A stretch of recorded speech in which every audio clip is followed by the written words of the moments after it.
The Archdiocese of Chicago is a vibrant and diverse faith community. We celebrate our faith through worship, evangelization, and reaching out to the needy. Welcome to Catholic Chicago. Welcome to Catholic Chicago and the Black Catholic Initiative. I'm Deacon Jim Norman, Vicar for Deacons with the Archdiocese of Chicago. And this is the Black Catholic Initiative. I'm sitting in for Father Michael Trail. We bring you the experiences, perspectives, and insights from Black Catholics around the Archdiocese of Chicago, from north to west and east to south. We discuss what's happening, who and what is having an impact in the Black Catholic community, and importantly, how we move forward as a people of faith, uniquely Catholic and uniquely Black. With me today is Father Larry Dowling, who has recently retired as pastor for St. Simon Cyrene on the west side of Chicago, the North Lawndale area, after 17 and a half years. Father Larry, welcome. Thank you so much, Jim. Good to be with you.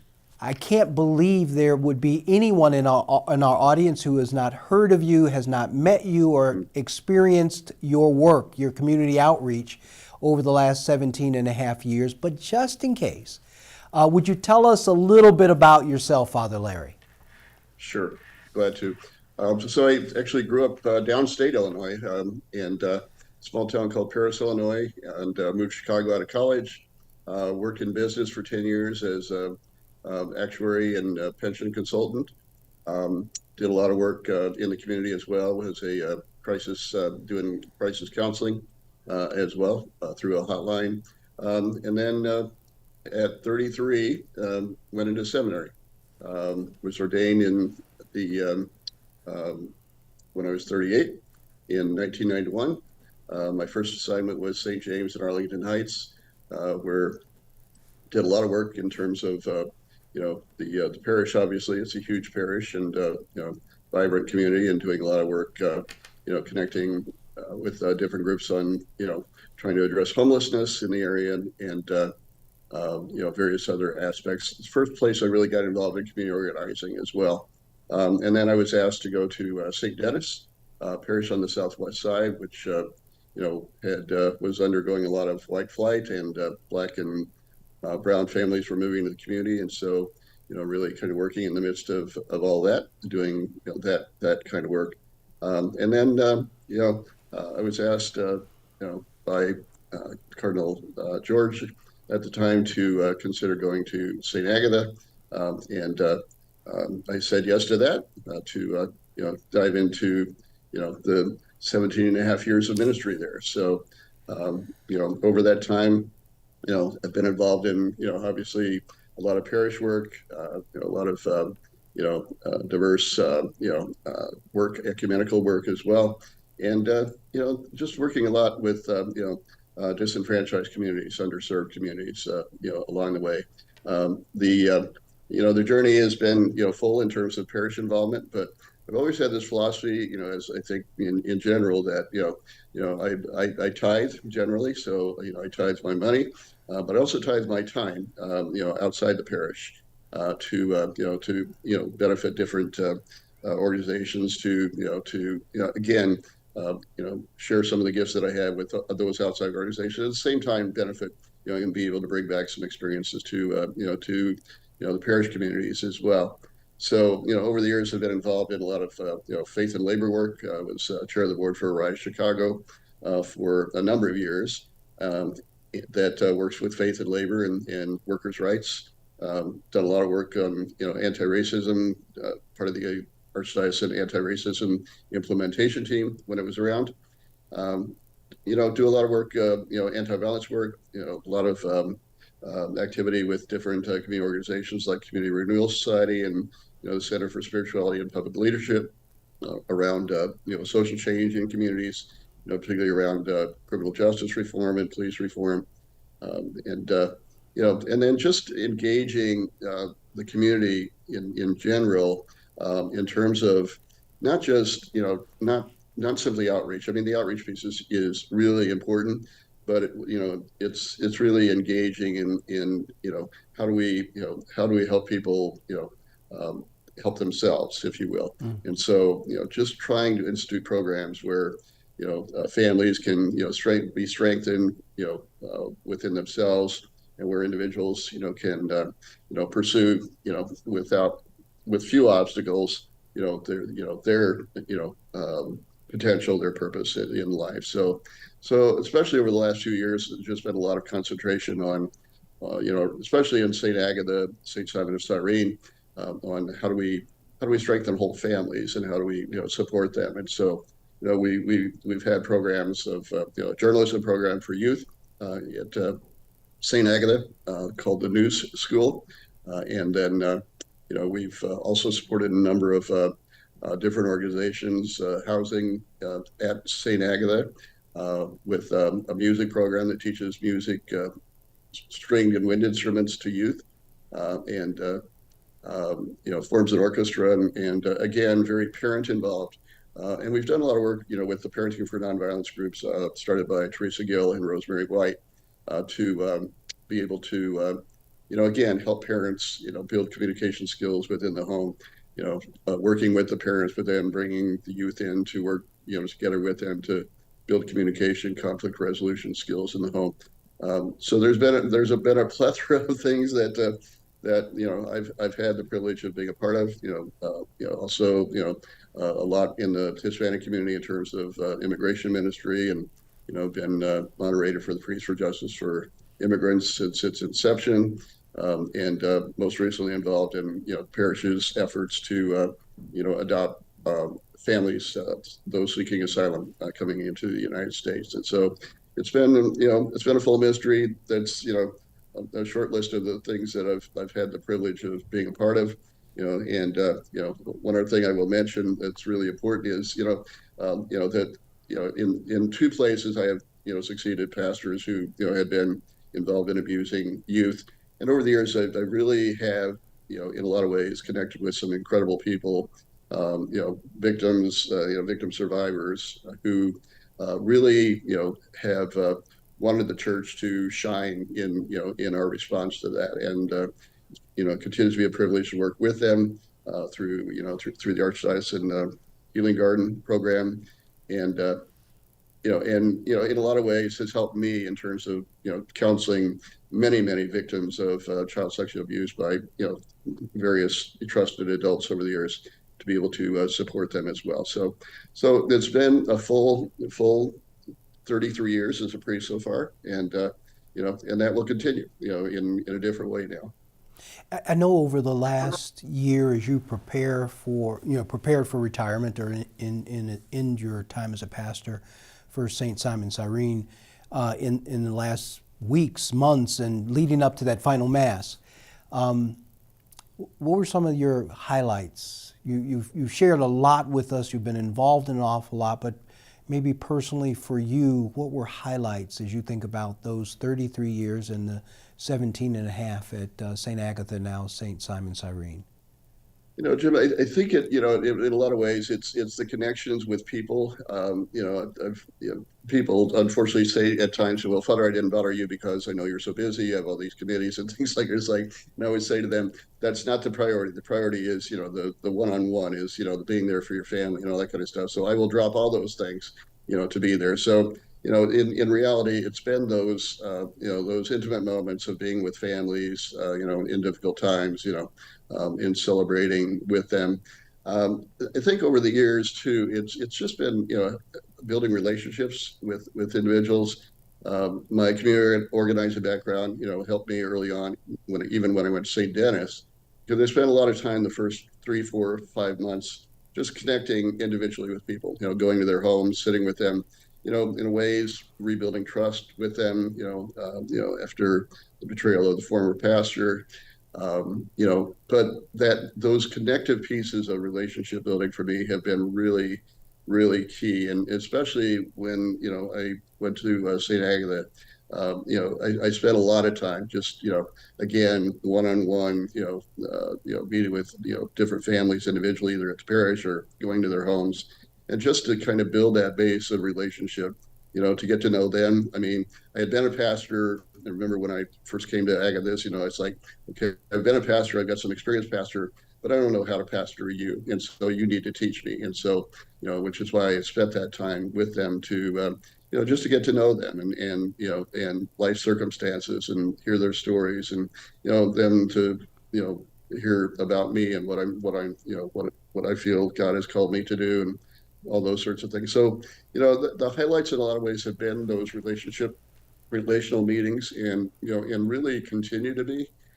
because in so many ways throughout the ministry that I share with the people of God, it really has been, it doesn't surprise me anymore, and yet it still does, that God just places in my path people that I have that will that I need at that time to perhaps help support something that I'm trying to do.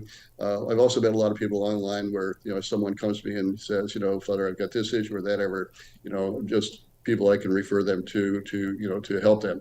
And that's that continues to be a great gift, is those connective pieces and relationships with others along the way. I think the other thing that has been really strengthened over the last few years for me is the sense of empowerment. And I don't use that word by itself anymore. I always talk about mutual empowerment, because empowerment for me implies there's a hierarchy. I have something to offer, and you don't have anything to offer me. Mm-hmm. And the reality is that we, as Christians, we are supposed to offer our gifts. And so if someone accepts my gifts, they are empowering me to do what I'm called to do. And I'm pondering even writing a short book or something about just that spirit of mutual empowerment that says why do we give, why do we help, why do we do these things that we do. Hopefully it's not just to make ourselves feel good, but it's because it's to serve God. And if somebody accepts our gifts, and in that interchange, we are fed by that giving, but also by the receiving of whatever they have to teach us along the way. There is that lifting up of each other. I really resist this kind of like, okay, we're going to bend down and lift you up. It's like, no, we got to get down and we got to lift each other up.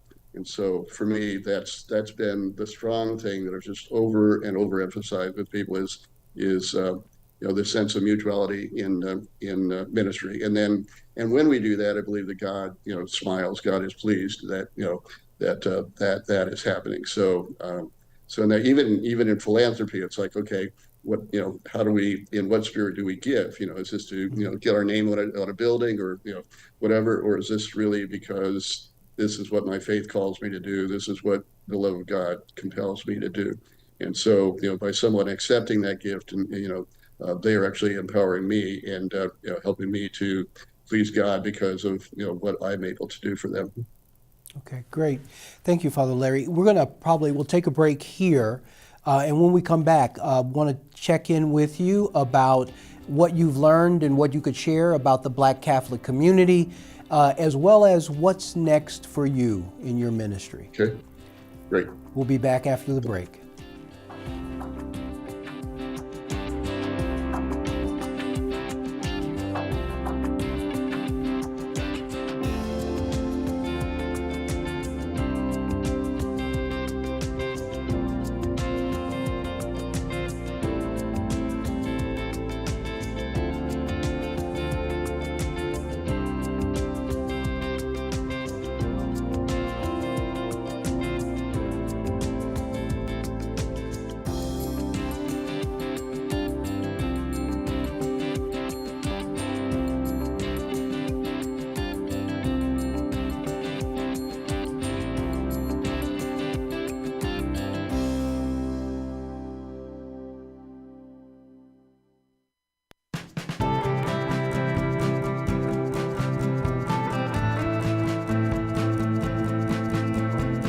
Year 44 for me teaching. When I started here, there were teachers here that had taught me when I was a student. Now I'm the old person. Right now, I teach junior high math. I love when kids find what I'm teaching to be fun and they get it. I see that light bulb go off and it's a thrill. People are always amazed. What? You're here for 44 years? It's hard for me to believe, frankly. I love what I do. Every summer I think, oh, I miss the classroom. Even on the weekends, I think I can't wait to get back on Monday and teach those quadratic equations. Shape the next generation of leaders. Teach. Apply today at archchicago.org/schooljobs.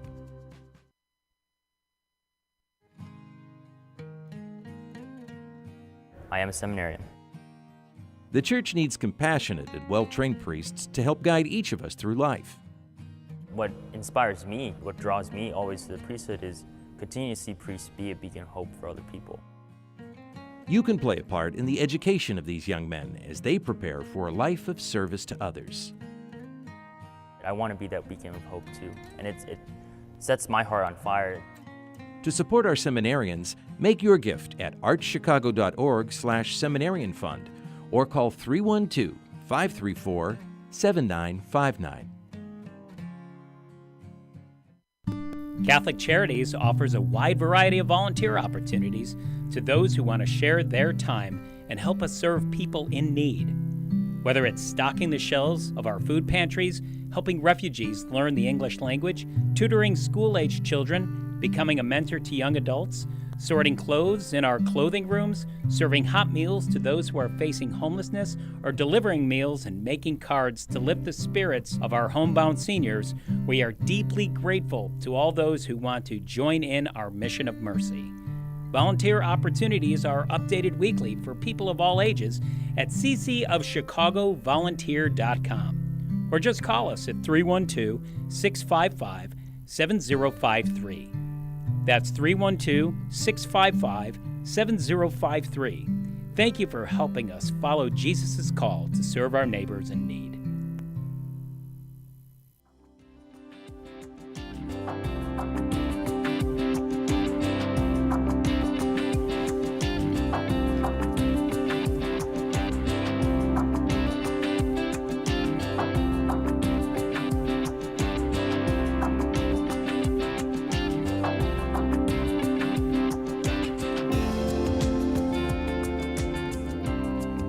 Welcome back to Catholic Chicago and the Black Catholic Initiative. I'm Jim Norman, Vicar for Deacons with the Archdiocese of Chicago, sitting in for Father Michael Trail, and today we're delighted to have with us Father Larry Dowling, who is retired after 33 years, 17 and a half years as pastor for St. Agatha, now St. Simon Cyrene.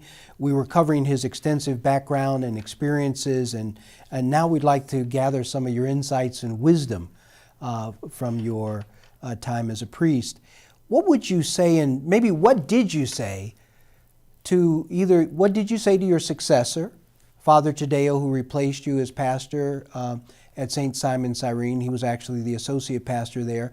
And what would you say to your brother priest who might be considering ministry in the Black Catholic community?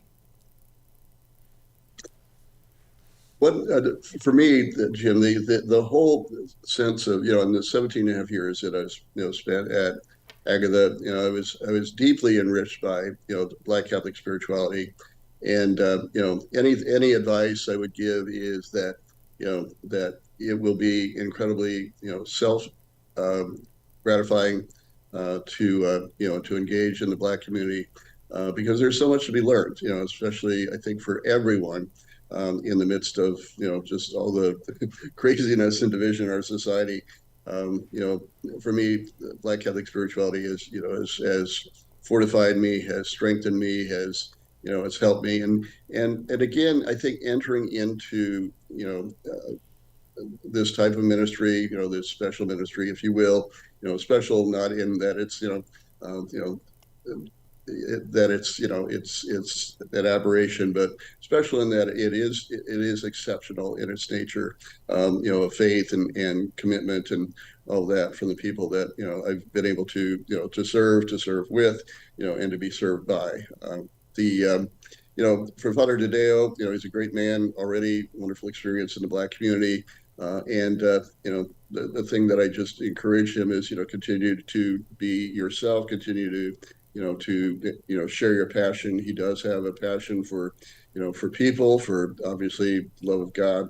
And, but also that willingness to dive in and get to know people, and not just people in the parish, but people in the community. And I was very deliberate about having introducing him to a number of leaders in the North Lawndale community that I connected with over the years.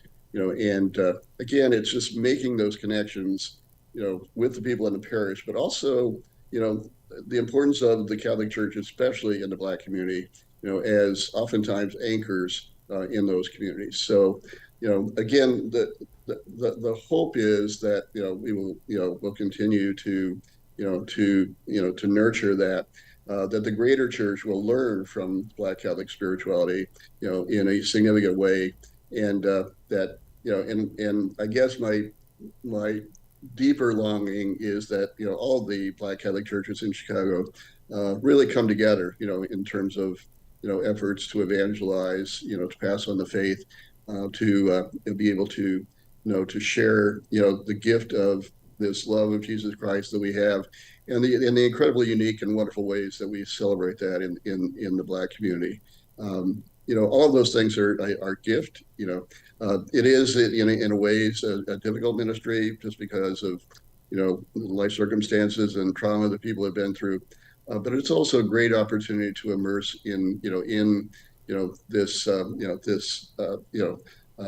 these incredible people and incredible communities, where people are just oftentimes just trying to survive, and helping them realize that they are children of God, that they are loved, and that we as church want to help make a difference in their lives, not just with a handout, but really how can we lift each other up along the way to be able to do what we need to do.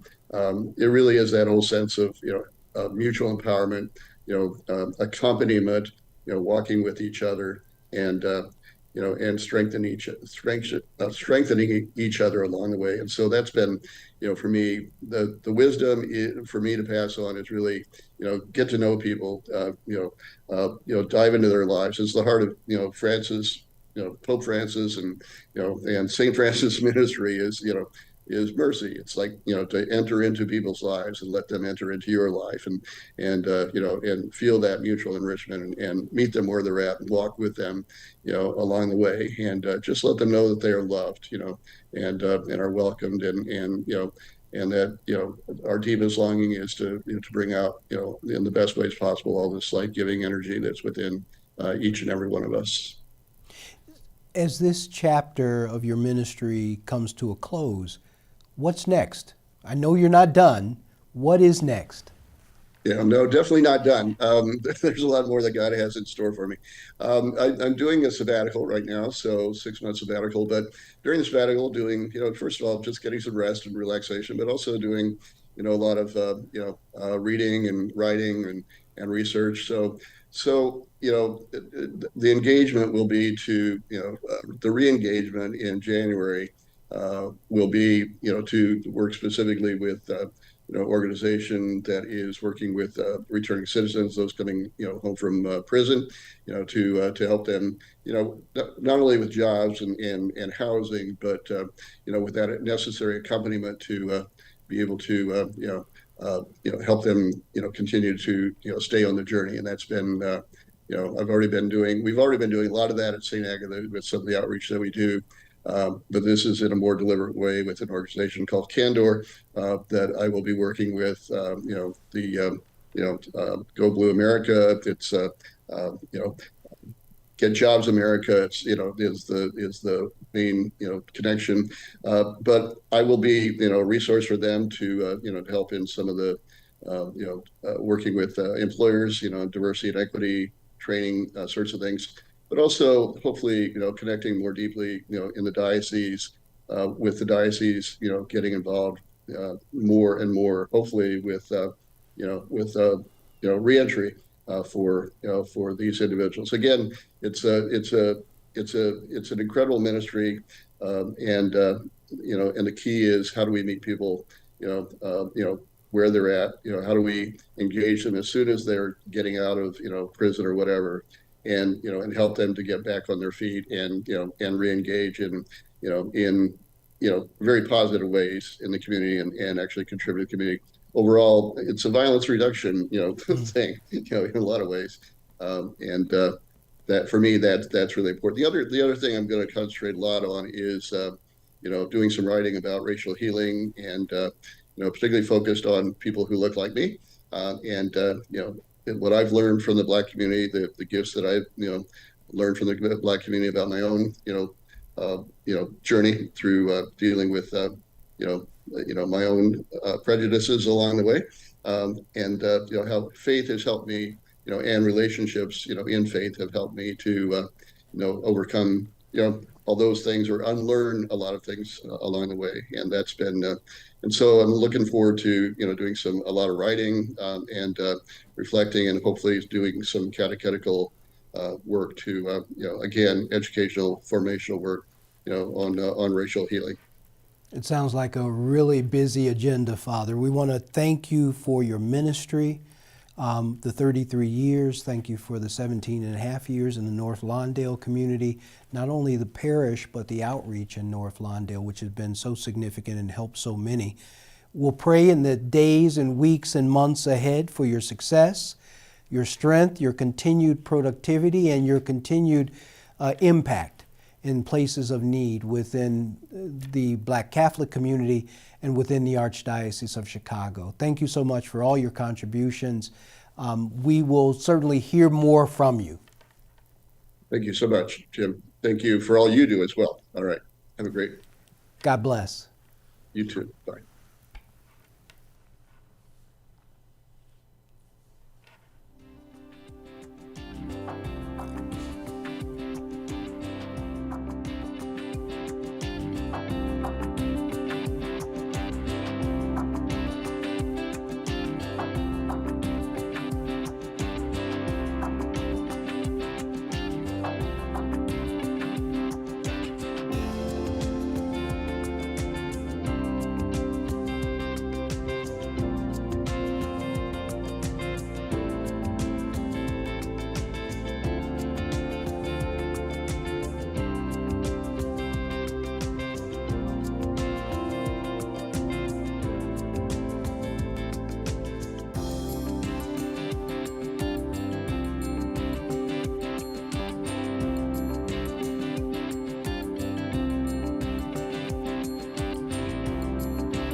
I can't imagine myself going into any other school. Our school fosters growth by being a backbone to our family. My kids are incredibly well-rounded. I see a lot of kindness in them on a daily basis. One of the things I think Catholic schools do well is personalize the learning experience. You can hear joy in the classrooms. I feel that I'm happy that I am in this kind of school. Our school communities provide students with academic excellence and character education in a supportive and stable learning environment. Come see for yourself. Visit archchicago.org/findaschool. The cemetery ministry is a core ministry of our Catholic faith tied to the corporal works of mercy. It's comforting to know that our Catholic cemeteries are caring for the remains of our loved ones awaiting the resurrection. There are 44 Archdiocese of Chicago Catholic cemeteries willing to help you in your time of loss. Call 708-449-6100 or visit CatholicCemeteriesChicago.org. Catholic Cemeteries, serving the Catholic community since 1837. Did you know that Catholic Charities accepts car donations? If you're ready to free up space in your garage and put a stop to all those expenses that go along with owning a car, we will gratefully accept your donation, whether the car is running or not. You choose a pickup time that is convenient for you, and we will make the donation as easy as possible, free of charge. You'll receive a charitable donation receipt as well. We accept all types of vehicles nationwide, and you will know that your donation is made to Catholic Charities, an agency you can trust. To learn more about donating your car, call 877-786-4483. That's 877-786-4483. Thank you.